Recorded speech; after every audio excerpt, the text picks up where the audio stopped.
So Trump was just at a press conference just ahead of his first meeting with Russian President Vladimir Putin, and it did not go well for Trump.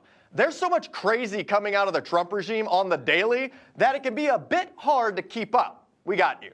But this one is a doozy. Trump is so ignorant of how the U.S. government works, the one he's supposed to be running, that he doesn't even know simple things like, where's the White House located? Who was the first president of the United States? How many intelligence agencies do we have? Basic stuff. And he has no clue. Here he is totally bombing the answer to a question from a White House correspondent. Mr. President, you again say you think it was Russia. Your intelligence agencies have been far more definitive. They say it was Russia. Why won't you agree with them and say it was? Well, I'll tell you, let me just start off by saying I heard it was 17 agencies. I said, boy, that's a lot. Do we even have that many intelligence agencies, right? Let's check it. And we did some very heavy research. It turned out to be 3 or 4. It wasn't 17. And many of your compatriots had to change their reporting, and they had to apologize, and they had to correct. Now, with that being said, mistakes have been made. I agree. I think it was Russia. I'm going to let you finish, Trump, but the United States 17 intelligence agencies' joint statement that Russia interfered in our election was the best report of all time.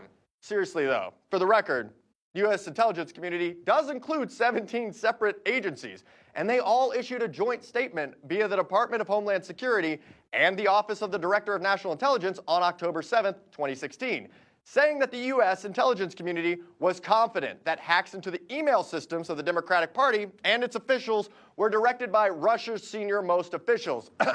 They mean Vladimir Putin, the president of Russia, who our traitor-in-chief Trump happens to be meeting with this week. But is he going to say a single word to his political benefactor who stole the last election for him about not interfering in another American election in the future?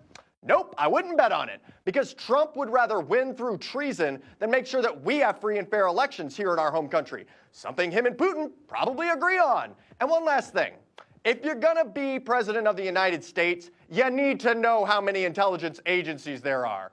In any case, Trump can't even answer basic facts about the actual structure of the government he's supposedly running, then that's a serious problem. It's beyond time to impeach this dangerous, treasonous, maniacal man-child occupying the White House before he can do even more damage to our federal government, the American people, and to our country's reputation around the world.